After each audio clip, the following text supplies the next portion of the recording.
Have you ever wondered whether one of the most healthy morning drinks on the internet might be getting praised for the wrong reason? Because lemon and salt water has been turned into this strange kind of ritual online.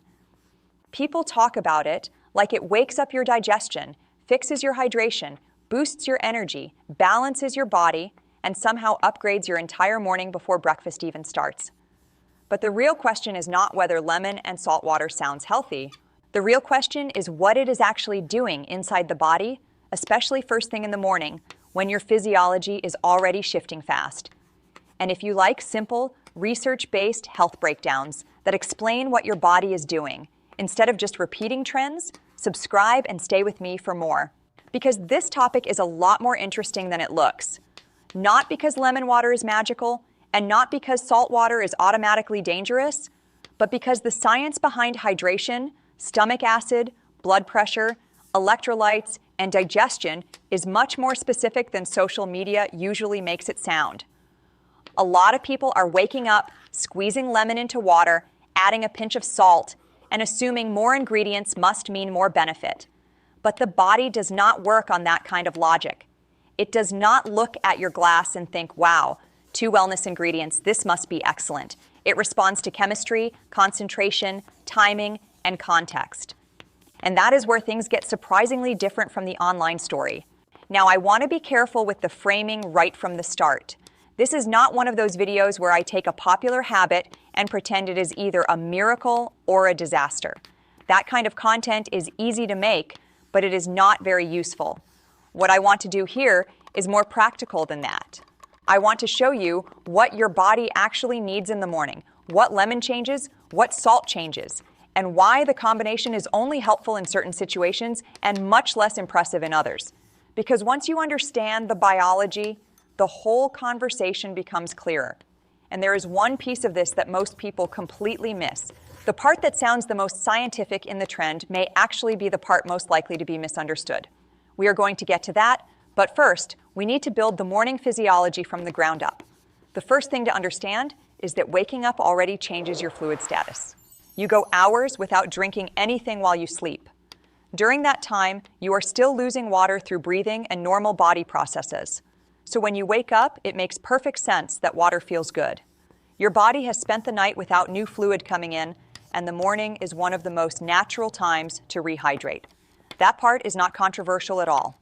In other words, one reason people feel better after a morning wellness drink is simply because they drank water, not because lemon detoxed them, not because salt activated some hidden metabolic switch. Just because hydration matters, and they finally gave the body some fluid after the night.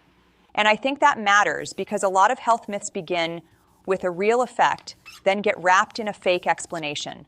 The real effect here is that water in the morning can feel refreshing, can help with overall hydration, and can become part of a routine that starts the day in a more deliberate way.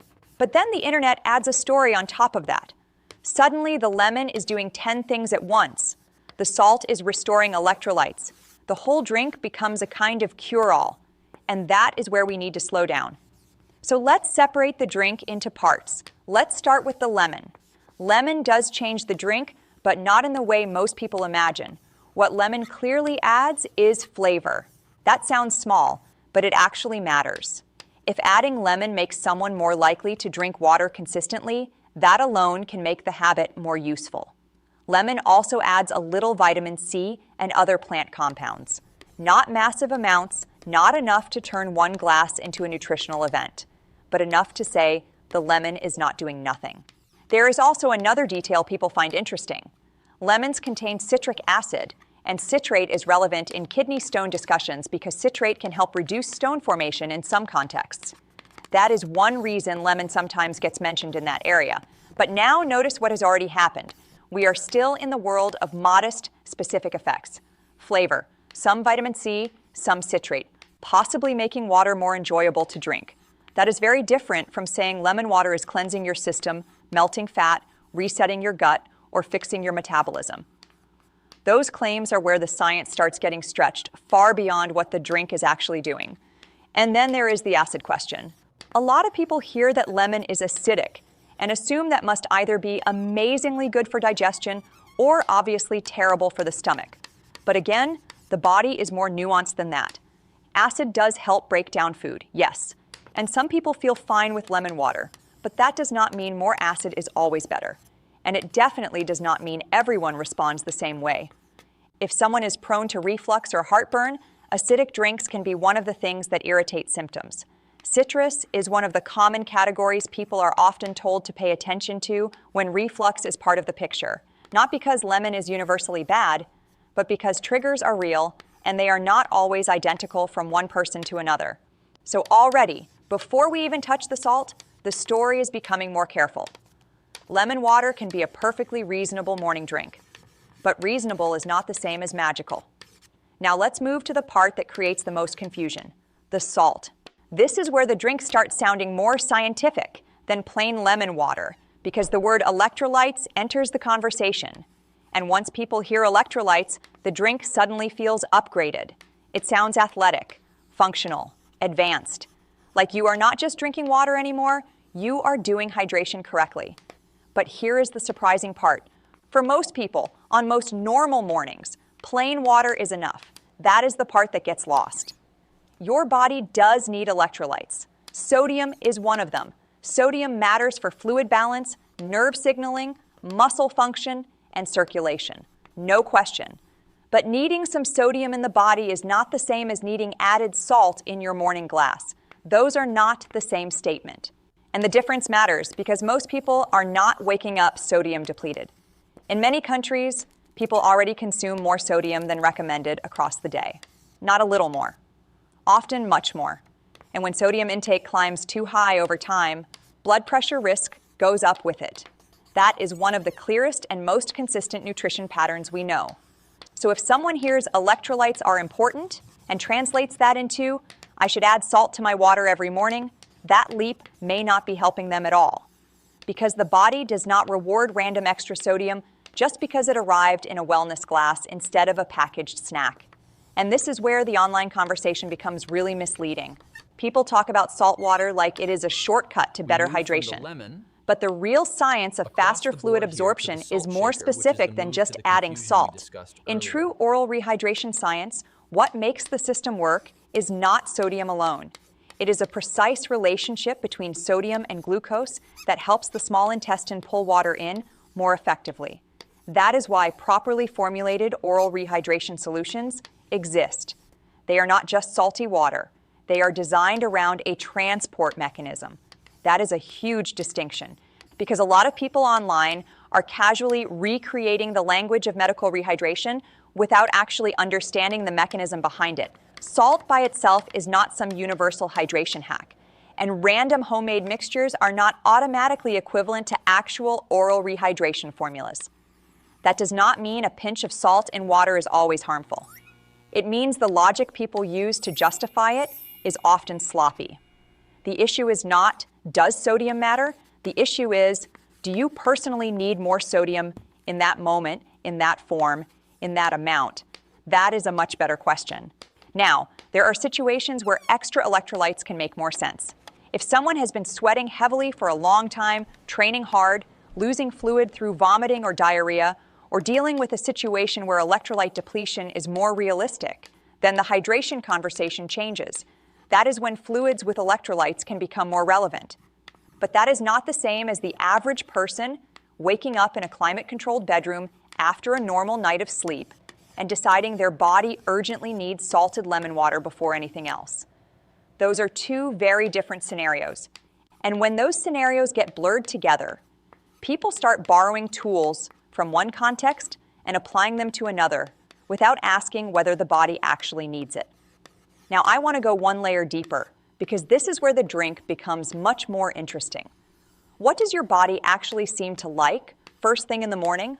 Usually, what it responds well to is not complexity. It is adequacy. Fluid if you are waking up dry. A routine you can repeat. A drink that does not irritate your stomach. A pattern that does not quietly add stress somewhere else. And that last part is important because salted lemon water can carry hidden trade-offs that people ignore precisely because the drink has such a healthy reputation. One of them is blood pressure. Again, I do not want to exaggerate this. A tiny amount of salt in one glass is not some guaranteed health event. That is not the point. The point is pattern. If somebody already has a high sodium diet, if they are already getting more sodium than they realize from packaged foods and restaurant meals, and then they add the habit of intentionally salting morning drinks on top of that, the wellness framing can become very deceptive. They think they are doing something protective, when what they may really be doing is normalizing extra sodium in a body that already has enough. Another trade-off is the stomach. Some people tolerate acidic drinks beautifully, some do not. And if reflux, heartburn, or upper stomach irritation is already part of the picture, then lemon water may not feel as gentle as the trend makes it sound. It may be fine for one person and unpleasant for another. Biology is not democratic. It does not vote by trend. Another trade-off is the teeth. This one gets ignored all the time because the drink feels so clean and natural. But acid does not need to be artificial to affect enamel. Frequent exposure to acidic drinks can contribute to dental erosion over time. And that effect is sneaky because it is gradual. People do not usually feel it happening in the moment. They just repeat the ritual for months or years and assume something that came from a fruit must be harmless in every form. But the mouth does not use natural as a category. It uses chemistry. And once you put all of that together, the morning drink starts looking much less like a miracle and much more like a trade-off that depends on context. Now, here is the part I think most viewers will remember. The surprising science your body needs is not really about lemon, and it is not really about salt. It is about understanding that hydration is not automatically improved by turning water into a trend. That is the key. A lot of people do not need a more complicated morning drink. They need a more accurate idea of what hydration actually is. Hydration is not just water entering the mouth. It is fluid balance across the body. It is what the gut absorbs. It is what the kidneys regulate. It is what sodium influences, but not in isolation. It is what changes with temperature, exercise, diet, medications, illness, and sweating. It is a system, not a hack. And once you understand that, a lot of morning routines stop looking mystical. Plain water makes sense because you have gone the night without drinking. Lemon can make that water more appealing and add a little vitamin C. Salt may make sense in special contexts, but not automatically, and not just because the word electrolyte sounds impressive. That is the real hierarchy. And I think this is why so many people feel confused by wellness content. The most important part is often the least dramatic part. The biggest benefit may simply be that you drank water. But that answer sounds boring, so it gets buried under claims about cleansing, alkalizing, balancing, or boosting. Meanwhile, the body keeps responding to the boring truth. Now, I also want to touch on one subtle psychological reason this trend survives. It feels intentional. There is something satisfying about a ritual that seems more advanced than just drinking a glass of water. Slice the lemon, add the salt, stir it. Sip it slowly. It feels like you are doing something highly specific for your health. And behaviorally, that sense of intention can be powerful. But we should not confuse ritual with mechanism. A ritual can help you stay consistent. That part is real. The mechanism still has to be true, and those are different things. So what would a more honest way to think about this drink look like? Probably something like this. If lemon helps you enjoy water more, that can be useful. If the drink fits into your morning and does not bother your stomach or teeth, that may be perfectly fine. If you are imagining the salt as a universal hydration upgrade, that is where the science gets weaker for the average person. If you are using the drink as if it were some broad detox tool, the evidence does not really support that framing. If you are in a circumstance involving heavy fluid loss or genuine electrolyte depletion, then rehydration becomes a more specific conversation than internet lemon and salt habits usually acknowledge. Notice how that version is less dramatic, but it is also much more accurate. And accuracy matters because health routines often become powerful not when they are exciting, but when they are repeatable and correctly understood. The body does not need you to romanticize your water. It needs you to understand what problem you are actually trying to solve. Are you just waking up a little dry? Then water may be enough. Are you trying to make water easier to drink? Lemon may help. Are you assuming everyone needs added sodium in the morning? That is where caution belongs. And I think that is the deeper lesson here. A lot of wellness advice becomes distorted when people stop asking what the body needs and start asking what sounds optimized. Optimized is a very seductive word, but sometimes the most body-friendly answer is also the least glamorous one. You did not need a miracle. You needed hydration. You did not need a detox narrative. You needed fluid. You did not need a trendy salt ritual. You needed context. So if you remember nothing else from this video, remember this. Lemon and salt water is not a universal morning upgrade. Water is doing most of the heavy lifting.